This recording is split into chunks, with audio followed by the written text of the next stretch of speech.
के सालिहीन इस पर इत्तेफाक करते हैं, उलमा की उम्मत के उलमा कहते हैं कि अल्लाह के वली है, और उसके उर्स में और उसके उर्स की तकरीब में शिरकत करते हैं, उसको वली जान के रहमतुल्लाह अलैह और दुआया कलमात से उसको नवाजते हैं। ये इस बात की बैयन दलील है कि ये मिन जानिब अल्लाह है, अल्लाह ने ये दिलों में मोमिनों के डाल दिया है कि अल्लाह का वली है। तो हम जिसको वली समझते हैं ये हमारी अपनी जाती राय नहीं होती, ये अल्लाह की तरफ से एक इनाम और इकराम होता है। तो अगर आज हुजूर मुफ्ती साहब का उर्स मना रहे हैं, उनको हम वली जानते हैं, वली समझते हैं, तो ये सिर्फ हमने अपने हुस्न एतकाद की बुनियाद पर उनको वली नहीं जान लिया है, ये हमारा एक दिल में आया कि भाई इनको वली कहना शुरू कर दो, ऐसा नहीं है। ये अल्लाह की तरफ से है। ये इतनी कसीर तादाद में आपका जमा होना और हज़रत मुफ्ती साहब के उर्स में जमा होकर उनको वली समझना, उनके फ्यूज़ व बरक़ात की उम्मीद करना, अल्लाह की बारगाह में उनके वसीलों से दुआ करना, इस बात की दलील है कि अल्लाह ताला ने, आप मुसलमान हैं, मोमिन हैं, आपके दिलों में खुद ब खुद पैदा कर दिया गया, डाल दिया गया है कि मुफ्ती अब्दुल हलीम साहब क़िबला अलैह रहमत व रिज़वान ये हमारे वली हो चुके, हमारे दोस्त हो चुके, हमने इनको अपना दोस्त बना लिया। लेकिन फिर एक दूसरा सवाल यहां पैदा होता है कि ठीक है अल्लाह के वली है, बहुत सारे औलिया भी है दुनिया में और कयामत तक औलिया आते रहेंगे, मगर ये क्या बात है कि आप जिसको वली बनाते हैं, वली समझते हैं, उसका उर्स बनाना शुरू कर देते हैं, उसके विसाल की तारीख में आप फिर एक तकरीब करते, जमा होते, उस तारीख का बड़ा एहतमाम करते हैं। आखिर इसकी दलील क्या है आपके पास? या आपने उर्स की तकरीब लाई कहां से? और कुछ लोग फिर बड़े बढ़ चढ़कर इसमें थोड़ा सा एडिशनल बात बढ़ा देते, कहते कि भाई सऊदीया में तो किसी का उर्स होता नहीं है, ये सारी तकारीब जो है, ये सारी रसूमात जो है, ये हिंदुस्तान में ही हमको नज़र आते हैं, पाकिस्तान में ही नज़र आते हैं, बांग्लादेश, श्रीलंका, ये एशिया में ये चीज़ें नज़र आती है, अरब दुनिया में तो हमें नज़र नहीं आते। याद रखिए कि सऊदीया की जो इस वक्त मौजूदा हुकूमत है वो हमारे अकीदे के मुखालिफ है, वरना औलिया के औरास, बुजुर्गान दीन के उर्स अरब के कई ममालिकों में होते हैं। अगर आप मिस्र चले जाएं तो वहां आज भी औलिया इकराम और बुजुर्गान दीन के उर्स की तकारीबें होती है। आप तुर्की चले जाएं और दीगर अरब के मुल्कों में चले जाएं, आप इराक चले जाएं, तो आप देखेंगे कि वहां औलिया इकराम के उर्स मनाए जाते हैं। आज सऊदीया का तो मामला कुछ अलग है, लेकिन बहरहाल इसकी दलील क्या है? तो इसके दलील के लिए तो एक बड़ी लंबी चौड़ी तकरीर की जा सकती है, उतना वक्त नहीं है और ज़्यादा वक्त मैं लूँगा नहीं, क्योंकि मेरे बाद भी बहुत सारे ख़तीबों को आपको समाअत फरमाना है।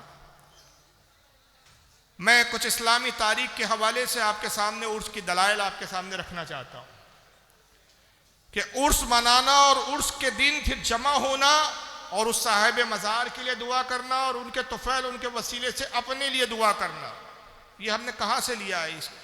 ये अखज़ कहाँ से किया गया है?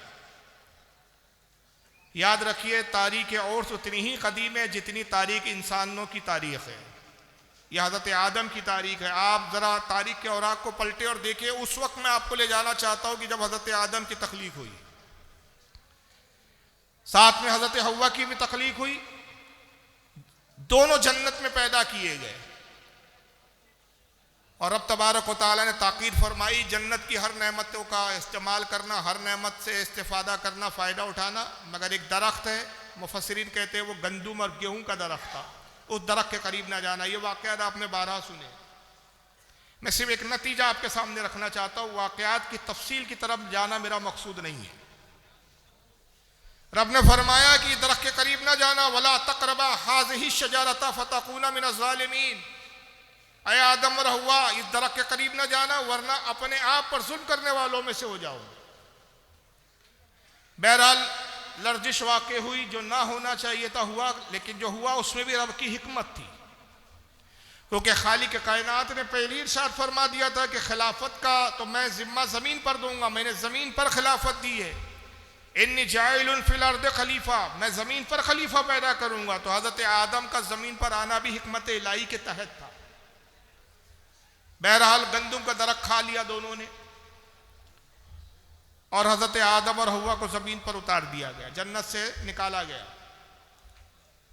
जन्नत से तशरीफ़ लाए, लेकिन दोनों एक साथ एक जगह नहीं उतरे, बल्कि शारहीन कहते हैं कि हज़रत आदम को जिस जगह उतारा गया या नाजिल हुए हज़रत आदम अलैहिस्सलाम, वो श्रीलंका का इलाका था, और हज़रत हव्वा जद्दा, जिसको अभी मौजूदा जिसका नाम जद्दा है, वहां पर उतारी जाती है।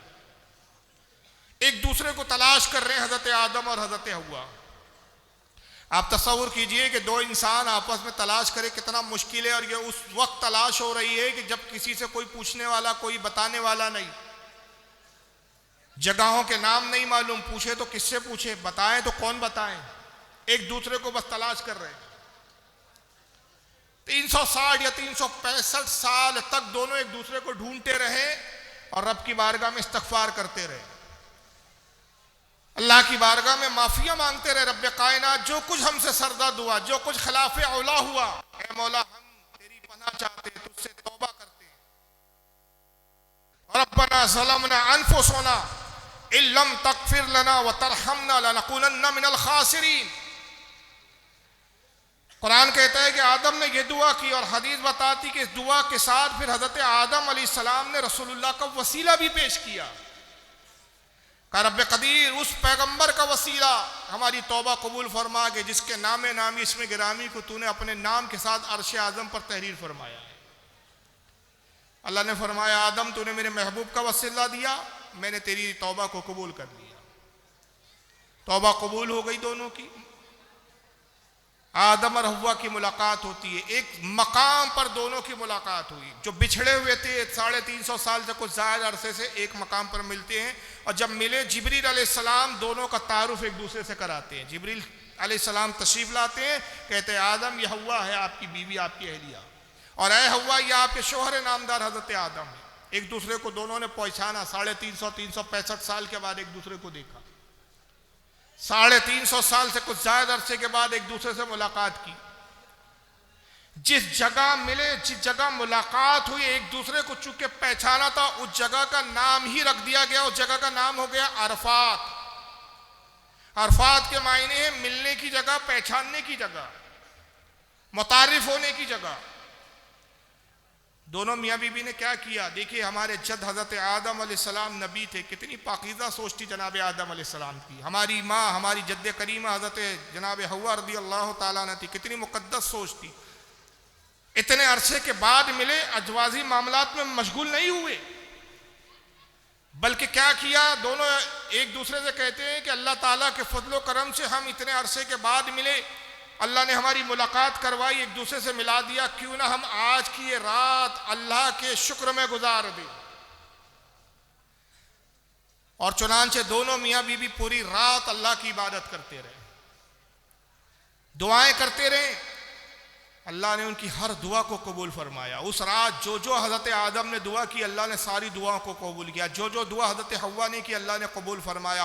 और जब सुबह का सफ़ेदा नमदार हुआ, अल्लाह ने फरमाया कि आदम, मैं इस बात से बड़ा राज़ी हुआ, इतने अरसे के बाद तुम अपनी अहलिया से, अपनी बीवी से मिले, मगर अज़वाजी मामलात में मशगूल नहीं हुए, तुम एक दूसरे की तरफ नफसानी ख्वाहिश की तकमील के लिए आगे नहीं बढ़े, बल्कि इस वक्त मेरा शुक्र अदा करते रहे, मेरी इबादत में मशगूल रहे। ऐ आदम, मैंने तेरी सारी दुआओं को कबूल कर लिया और इस जमीन को वो शर्फ अता किया कि एक उम्मत जो आखिरी उम्मत होंगी, सबसे महबूब मेरे पैगंबर मोहम्मद सल्लल्लाहु अलैहि वसल्लम को जब मबूस करूंगा और उनकी उम्मत को भेजूंगा, तो हज उन पर जब फर्ज करूंगा, तो हज के अरकान में से एक रुकन अरफात में ठहरने को भी करार दूंगा। 9 ज़िलहिज्जा की तारीख को जब तेरी औलादों में से जो कोई यहाँ क़याम करेगा और जो भी दुआएं मांगेगा, मैं उसकी उन दुआओं को कबूल फरमा लूंगा। ये वही सुन्नत है हज़रत आदम अलैहिस्सलाम की कि हाजी 9 ज़िलहिज्जा को मैदान अरफात में ठहरता, रात का क़याम करता है, और आका बशारत देते हैं कि तुम्हारे बाप आदम की दुआ अल्लाह ने इस मकाम पे कबूल की। ये जगह में, ये जब मकाम पर, ये अरफात के मैदान में वो रब ने तासीर रखी कि इस मकाम पर अगर तुम क़याम कर लो उस तारीख को, उस दिन को, उस वाक़े की याद को, और याद करके तुम अपने बाप आदम की तरह अल्लाह से जो भी जायज़ दुआएं करो, वो दुआ तुम्हारी कबूल होंगी। सवाल ये पैदा होता है कि उस मकाम पे दुआ की कबूलियत का सबब क्या बना? ये दुआ, ये जगह में ये तासीर कैसे आई कि उस जगह पर क़याम करके जो दुआ मांगी जाए वो दुआ कबूल होती है? याद रखिए, दुआ अल्लाह ताला हर जगह से सुनता है और कबूल फरमाता है, लेकिन कुछ ऐसे मखसूस मकामात है जहां पर दुआ करने के बाद दुआ की मकबूलियत की गारंटी दी गई है। उन मकामात में एक मकाम अरफात है।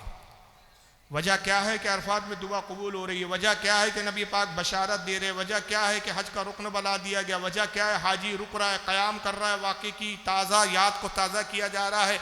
अगर आप इसकी गहराई में जाएंगे तो आपको पता चलेगा कि अरफात की जगह तो पहले भी थी, वहाँ पर इससे पहले नहीं कहा गया कि दुआ कबूल होती है। हज़रत आदम और हव्वा की मुलाकात के बाद ही उस जगह में तासीर पैदा हुई, उस मकाम को, उस मकाम का दर्जा और उसकी बुलंदी को अता किया गया। वजह क्या है कि यहाँ पर आदम और हव्वा की मुलाकात हुई, मुलाकात के बाद ही उस जगह को ये शर्फ मिला ना, इससे पहले तो शर्फ नहीं था। तो मुलाकात कहाँ हुई? अरफात में। और किसकी हुई? आदम और हव्वा की। तो आदम कौन है? आदम अल्लाह के पैगंबर और नबी है। और हजरत हव्वा कौन है? औरतों में नबुव्वत नहीं रखी गई। तो जनाब हव्वा रज़ी अल्लाह ताला अन्हा एक अल्लाह की वलिया है। वली और नबी की मुलाकात हुई तो पता चला जिस मकाम और जिस जगह पर वली और अल्लाह मिल जाते, उन जगहों पर यह तासीर पैदा हो जाती है कि वो जगहों पर दुआ कबूल कर ली जाती है। अब आ जाइए आप अपने वली की बारगाह में। अगर मुफ्ती अब्दुल हलीम साहब की मज़ार पर आज हम जमा है और उस तारीख को जिस तरह हजरत आदम और हव्वा की उस तारीख की मुलाकात को यादगार बना दिया,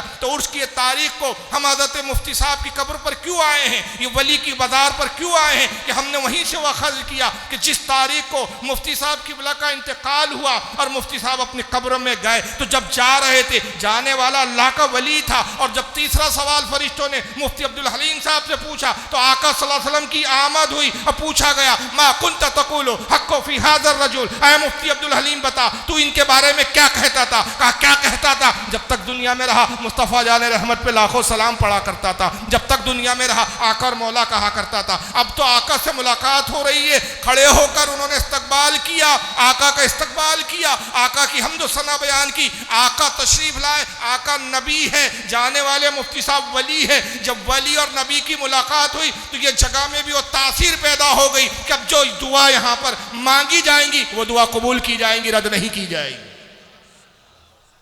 और जिस तारीख को वली और नबी की मुलाकात हुई वो तारीख यादगार हो जाती है, जैसे अरफात की तारीख यादगार बन गई। इसलिए जिस तारीख को हमारी उम्मत का वली हमारे नबी मोहम्मद सल्लल्लाहु अलैहि वसल्लम से मुलाकात करता है वो तारीख भी यादगार बन जाती है। और उसी तारीख को हम उसकी तकरीब मुनक्किद करके इजहार खुशी भी करते हैं। और खुशी इस बात की होती है कि हमारे वली की मुलाकात नबी से हुई, और फिर दूसरी खुशी इस बात की होती है कि ये अब उस मकाम पर पहुँच चुके कि सारी ज़िंदगी रसूल से मुलाकात और दीदार के लिए तड़पते रहे। इसी तारीख को उनकी ये तमन्ना पूरी हो गई और ये जगह वो तासीर पैदा हो गई, ये तारीख में वो खूबी और जो खूबी पैदा हो गई कि इस तारीख को इस जगह पर जमा होकर अब जो दुआ मांगी जाएंगी अल्लाह ताला उस दुआ को कबूल फरमाता। इसलिए